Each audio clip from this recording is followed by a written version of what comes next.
ഇന്ന് തന്നെ ഡൗൺലോഡ് ചെയ്യൂ. കാണൂ നിങ്ങളുടെ ഫേവറേറ്റ് ഷോസ്.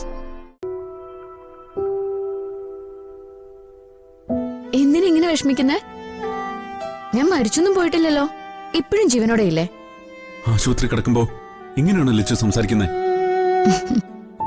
കുറച്ചു നേരം കൊണ്ട് ഞാൻ എന്തുമാത്രം വിഷമിച്ചെന്ന് എനിക്ക് മാത്രമേ അറിയൂ. ഞാനിപ്പോ ഹാപ്പിയാ. എന്തിന്? എന്റെ വിഷമം കണ്ടിട്ടാണോ ലിച്ചു സന്തോഷിക്കുന്നേ? അല്ല, സച്ചേട്ടൻ എന്നോടുള്ള സ്നേഹം കണ്ടിട്ട്. അല്ലെങ്കിലും ദൈവത്തിന്റെ ചില തമാശകള് നമുക്ക് വിശ്വസിക്കാൻ പറ്റാത്തതാ. നമ്മൾ ആഗ്രഹിച്ചതും കിട്ടാതെ പോയതൊക്കെ നമ്മുടെ മുന്നിൽ കൊണ്ടുതരും. പക്ഷേ അത് അനുഭവിക്കാനോട്ട് നമ്മുടെ മുന്നിൽ ജീവിതം ഉണ്ടാവില്ല. അത് പുള്ളിക്കാരനങ്ങ് തിരിച്ചെടുക്കും. ഇത് ദൈവത്തിന്റെ തമാശയില്ലെങ്കിൽ പിന്നെ എന്താ? ഇപ്പോ കുഴപ്പമൊന്നുമില്ലല്ലോ? ക്ഷീണമൊക്കെ മാറിയില്ലേ? എന്റെ കാര്യം ഇങ്ങനെയൊക്കെ തന്നെയാ. ചിലപ്പോ മയങ്ങി വീഴും. അതിപ്പോ റോഡിലാണോ വീട്ടിലാണോ അങ്ങനെയൊന്നും പറയാൻ പറ്റില്ല. വീഴുമ്പോ ഇങ്ങനെ വന്ന് കുറച്ചു നേരം ഇവിടെ കിടന്നാ ഒക്കെ ശരിയാവും. ലച്ചു, നീ എത്ര നിസ്സാരമായിട്ടാ ഇതിനൊക്കെ കാണുന്നേ? പിന്നെ സീരിയസ് ആയിട്ട് കണ്ടിട്ട് എന്താ കാര്യം? സച്ചേട്ടാ, നമ്മുടെയൊക്കെ ലൈഫ് വളരെ നിസ്സാരം. അത് കാറ്റത്തിങ്ങനെ പറന്നു പോകുന്ന അപ്പൂപ്പൻ താടി പോലെ അങ്ങ് പോവണം. ഒഴുകി പോകുന്ന വഴിക്ക് അങ്ങനെ അങ്ങ് പോട്ടേന്ന് വെക്കണം.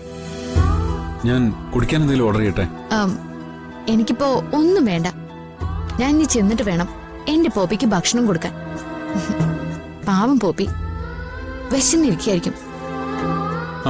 പോപ്പിയോ? അതാരാ?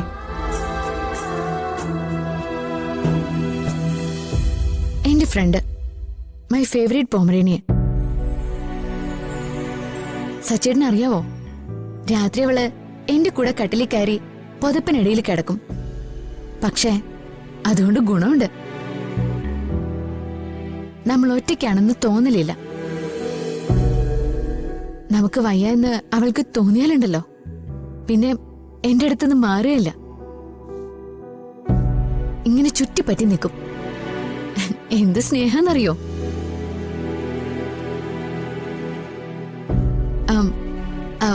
എന്നാ പിന്നെ ഞാൻ ഇറങ്ങട്ടെ. ഒറ്റയ്ക്ക് പോകണ്ട, ഞാൻ കൊണ്ടുവിടാം. അതൊന്നും വേണ്ട, ഞാൻ പൊക്കോളാം. അല്ലെങ്കിൽ തന്നെ ഇപ്പൊ അർച്ചനയുടെ അടുത്ത് ആരും ഇല്ലാത്തതാ. അവിടെ വേണം. എനിക്ക് വേണ്ടി കുറെ സമയം ചെലവഴിച്ചില്ലേ, അത് തന്നെ ധാരാളം. ഞാനൊരു ഓട്ടോ പിടിച്ചു പൊക്കോളാം.